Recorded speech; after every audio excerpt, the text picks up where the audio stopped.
Alright, well this is Mark Devlin out of the UK, author of Musical Truth Volumes 1 and 2, and people may have caught the show that I did recently with Billy Ray talking about the artistic and spiritual degradation of Kanye West and how that fits into what's happening generally with hip-hop culture. That was for the Infinite Fringe show.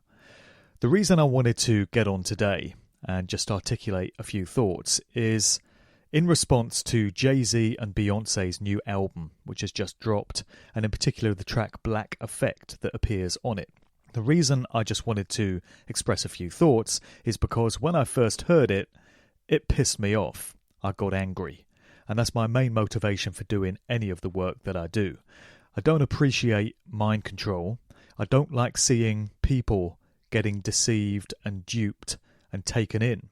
And I like to offer information wherever I can, which might enable people to make some better decisions and apply a bit of critical thought to one of these situations. And so it is with this Jay-Z and Beyonce album. What pissed me off about it the most is that these two seem to be getting held up as contemporary black cultural icons in the way that they're being marketed. The implication is that they're in touch with their black roots and their people, and they're torchbearers for issues affecting black communities everywhere. Certainly the mainstream media is pushing this narrative.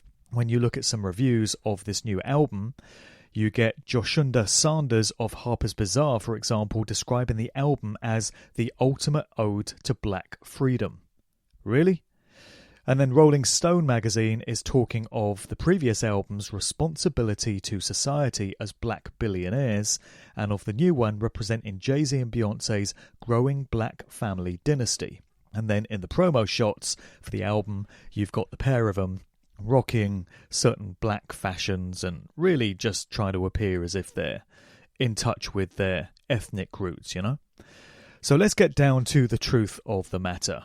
Jay-Z, a long time ago, sold his soul to the white, Jewish-controlled satanic record industry.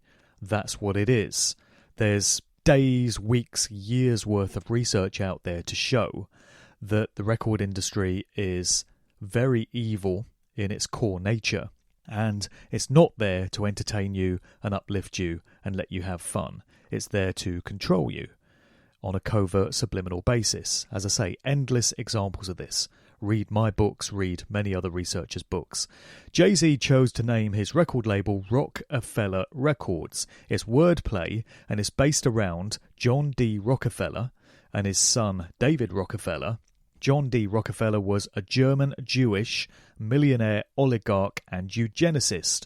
The Rockefeller family has been responsible for infiltrating and subjugating the American education system to basically dumb down entire generations of people and keep them away from critical, higher-minded thought. It's also been responsible for decimating the health of untold millions through taking control of the pharmaceutical medical industry. And that's just the beginning of that family's particular activities. They're also heavily involved in eugenics through Planned Parenthood, which is all about population reduction and encouraging abortions. So that's the guy Jay-Z chose to name his record company after. What a role model. Black power. Yeah. So Jay-Z is now almost 50 years of age. You might think that an artist that's been in the game for as long as him may have matured and become a bit more reflective and would now be delivering messages of some kind of hope and empowerment for young people so that they can make better choices and enjoy more prosperous futures. But you don't get that. What you do get is Jay-Z continuing to rap primarily about how much wealth he has, material riches, and still waxing nostalgically about his days of selling crack to further decimate the very black communities that he's now seeking approval from. It's so ironic that Jay-Z's entire value system, that of chasing material personal gain at any cost, is the very same as that of the masters who enslaved and subjugated his ancestors. And yet he's being held up as some kind of hero or spokesperson for black people everywhere. So the track Black Effect is a particularly grotesque and offensive outing for me, because he's attempting to reassert his blackness and to endear himself to his people, even down to wearing a new semi-afro in the promo shots.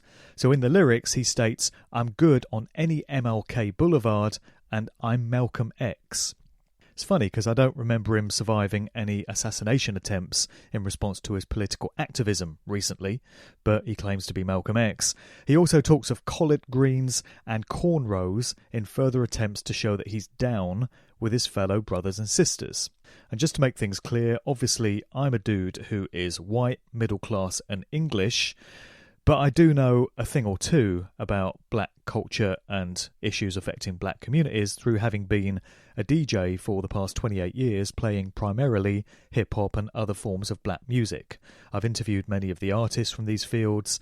I've had many friends from black communities. We've had lots of discussions about these things, so I do know a thing or two about it, just before anyone tries to accuse me of not knowing what I'm talking about. I was reminded of a great lyric by the conscious rapper Diesel Automatic in his track Here I Stand a few years ago, specifically addressing Jay-Z. The lyrics went, "You sold your soul for material things. I give a fuck if people say that you're a lyrical king.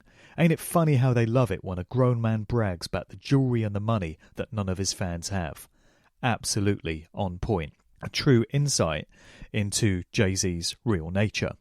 And for a true insight into how much Jay-Z really values his wife, Beyonce, when the official cameras aren't rolling, if you do a YouTube search for Jay-Z Beyonce Mind Control, you'll find the video of a sporting event where Beyonce is appearing very dissociated from reality. She's behaving very strangely, very worryingly, and this is absolutely consistent with trauma-based mind control programming, which is known to be endemic throughout the entertainment industry.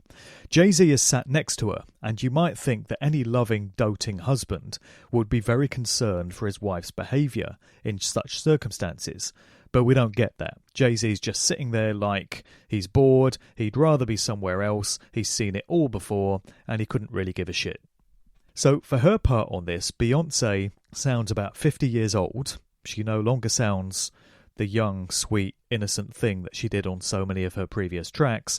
And she's talking about bitch this, nigger that, motherfucker this, coming with all this foul language, you know? It's a very far cry from when she was presented to the world as one of the oh-so-sweet members of that nice family-friendly Destiny's Child group. The reality is that in trying to portray herself as some kind of black goddess figure in the new promo shots, she's merely doing what she's told by her handlers, just as she has throughout her career, including the instruction to get together with Jay-Z to form a completely artificial celebrity couple, rife for joint manipulation.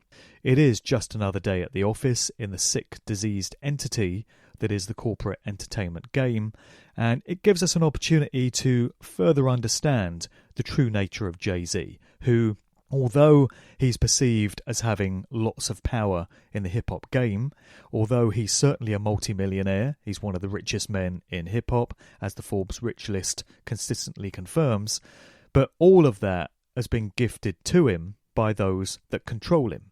He's being rewarded for playing the game, for adhering to agendas that are set out for him.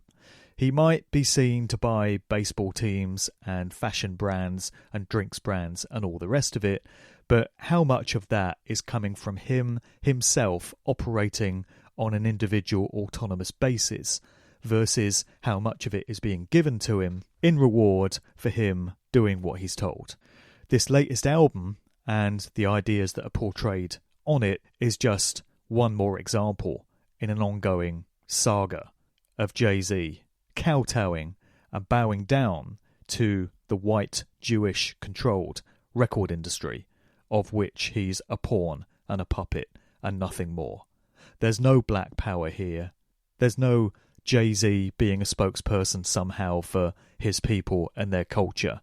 This is cynical manipulation of large numbers of people. And Jay-Z is just another Pied Piper. Just one in a long line. There's been plenty before, and there'll be plenty to come. How much is it going to take for people to see through the facade to understand this man's true nature, and that of his severely manipulated and mind-controlled wife.